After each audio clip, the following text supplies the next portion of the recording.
Bara köra. Yes.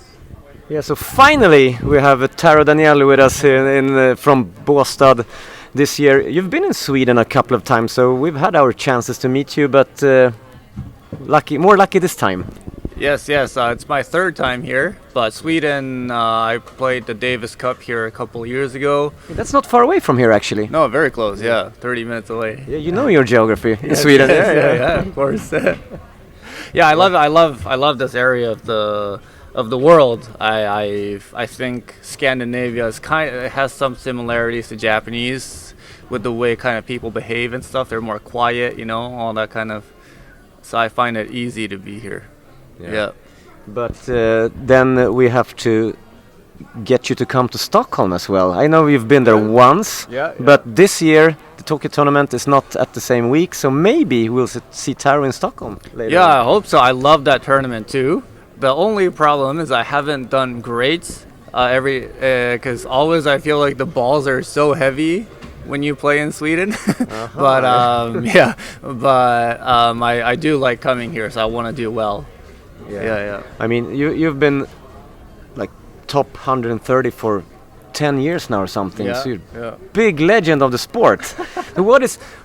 So how do you work with like the next step or being even better? Because I've been between 60 and 120, and you've played all the big tournaments, and so how do you do like now in your career for the next step? Yeah, it's something I'm trying to figure out. It's definitely constant work and constant like ways to look to change and improve. But also tennis itself has been changing so much the last few years. The level has rise so quickly since COVID. I think especially the drastic level change. So I have to give myself credit for keeping up, but also kind of staying ahead of it a little bit. But at the same time, for the next step, I feel like it's kind of a mix of me kind of a little bit more courage and maybe even like not working so hard, but like trying to play a little bit more relaxed, because I've always worked a little too hard. So that's a good thing, but sometimes also plays against you. So I want to, play it more out of joy the next few years. Because as we sit here now, you're like on a losing streak. I mean, you started the year very well with a final in New Zealand, and then you're in like tough matches the last couple of months. How do you work with like when you get onto the court and I mean the confidence maybe is not that high that you want it to be? Is it like, do you get more nervous, or is it like stressing, or? Yeah, definitely a lot of doubts. Especially yesterday's match that I lost was very, very difficult mentally. That was finals at tiebreak, was it? Finals at tiebreak, but I was 5-3 up in the third, 30 love serving, and I was like literally right there to win. And then I got nervous. I didn't miss anything dramatic, but like I didn't maybe commit enough in those points, and then he started to play well again. So you kind of get into this cycle a little bit of, okay, I'm playing good enough to win good matches, but you also have these younger guys who are challenging you. They have no pressure. And then you also have to try and beat these guys who are better ranked than you. So it's a tough moment, yes, but I've also been through it many, many times in my career. But even if I've been through it, it feels new every time. Yeah, it is for sure. Yeah. Always a little bit worried that if I'm going to be able to keep up, or if I'm ever going to go into another winning streak again. But all you can do is to keep continuing, keep believing. Yeah. Because I remember last time you were in Båstad when you play Elias Ymer. Actually, you had this lady sat next to us that was cheering for you, or like giving you some.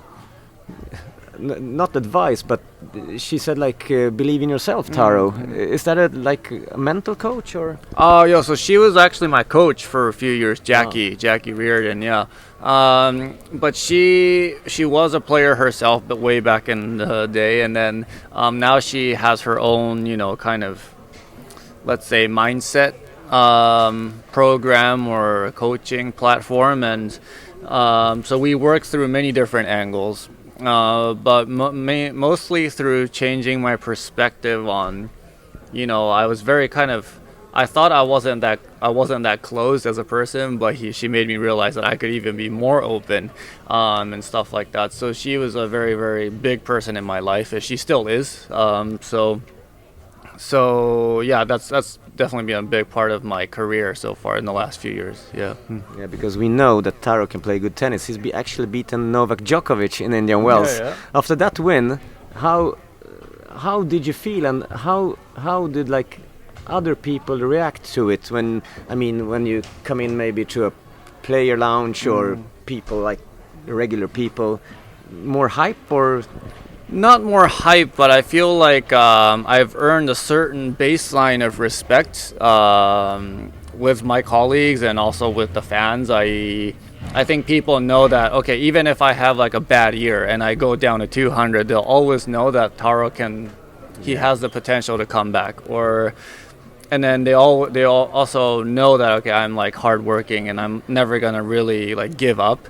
So those are important elements, not just for playing against these players, but also just for having that respect from the other players is very important for the day-to-day life that you spend in the tour, and that's something I'm proud of. But I want to also earn another level of respect of this guy can hit some amazing shots, stuff like that as well. Yeah. You're not done yet, so you have still more years to come with where you are with your tennis. But how come? Because you play. Yeah, you've been here, as you said, a couple of times, and you play well on clay. You've won an ATP tournament on clay as well. How come that clay is it's not? When I think about Japanese guys, it's more maybe grass courts or the Shuzo Mitsuka in the 90s, or I don't know, Kei Nishikori is maybe not a grass court player, but you, not clay court, but you're very good on clay courts. Yeah, well, my first tennis club in Japan was actually on clay, and then my tennis style was always actually very more of a grinder type.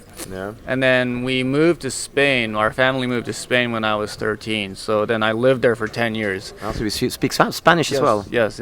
English, Japanese, 7 languages, as somebody told me. Maybe. No. Three I speak fluently, and then a little bit of some others. But yeah. But you live in the States now, or? Yeah, I live in the States now, but I kind of split my time between the U.S. and Japan, and I have some small bases in Europe as well. So yeah, all over the place. Do you feel more American or Japanese? I don't really feel American. I definitely prefer being in Europe or in Japan for the day-to-day life, but a lot of the practical things you need to take care of in life, your taxes or just kind of getting some bureaucracy stuff. In the U.S., it's a lot easier, more friendly for independent contractors like us. You need to get things done quickly. America is very helpful for that. Yeah.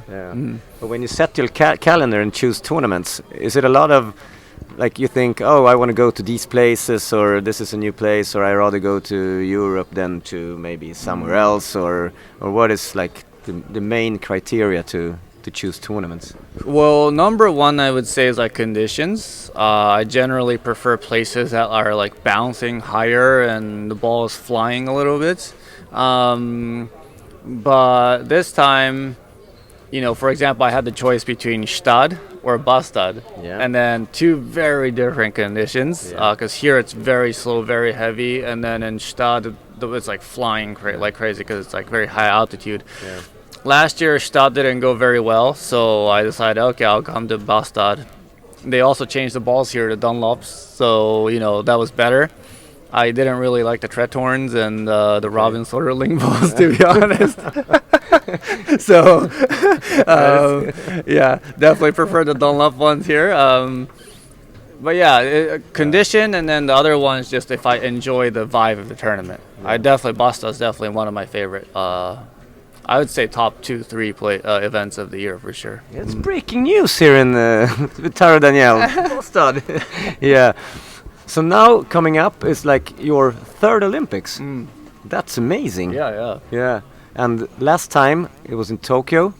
Must have been what an experience at home. Yes.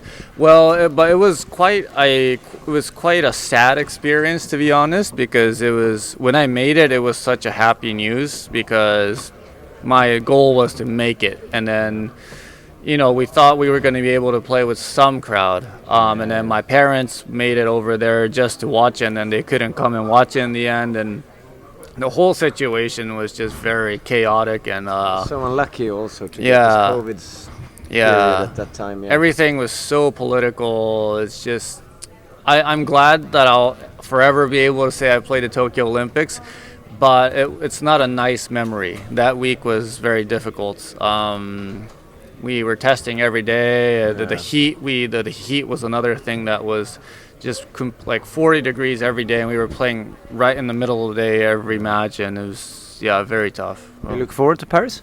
Yes, definitely. Paris was also another big goal of mine. Olympics is always a great goal setting event because it's like 4 years ahead. So you always put your mind a little bit further away instead of, okay, next week I want to do this, or I want to be 60 by the end of the year. Stuff like that. It's a little bit more pressure inducing. Yeah.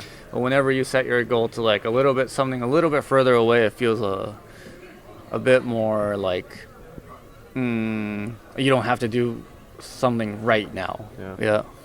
It must be so cool to play in Olympics. That's Yeah, definitely. I mean, the first time I got to play here in Rio, it was so unexpected. I didn't even think about it. And then suddenly the week before I got a call, and quite a few players dropped because of the Zika virus, and then... It's always some virus. There's always going to be something, so especially for tennis. So, and then that Rio was such a great experience, getting to spend time at the village and just kind of, I had the best week of my life probably there. I think, if I had to choose one week where I enjoyed myself the most through my career, it was definitely Rio Olympics. Right. Yeah, nice.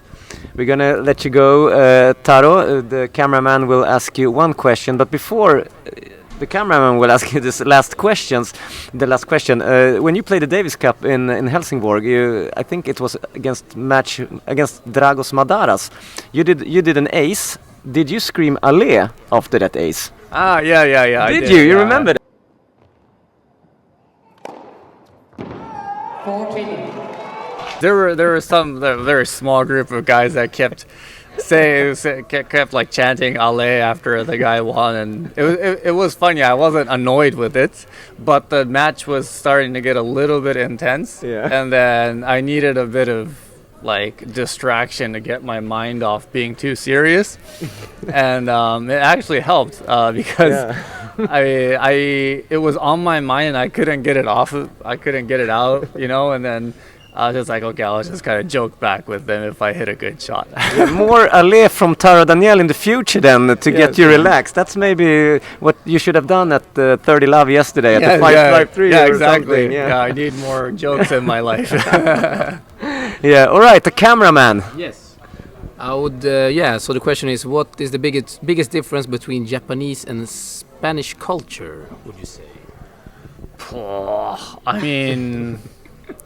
Spanish culture is both are very unique cultures in my opinion. Spanish they really live to gather with a big group, and then they enjoy this kind of time that from maybe even from an American or from a Japanese perspective might seem like completely unproductive way of spending time, like eating lunch for 2-3 hours, or those things are very important for the Spanish.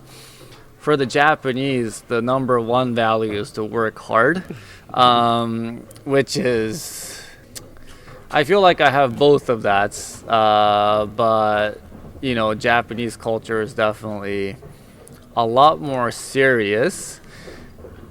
It does have a lot of great things that are on the side that have to do more with the more philosophical parts of life, and they have similarities as well, but I think I'm kind of a mix of those two, yeah, for sure. Yeah, that sounds like the best thing, to take the best out of different cultures. Yeah.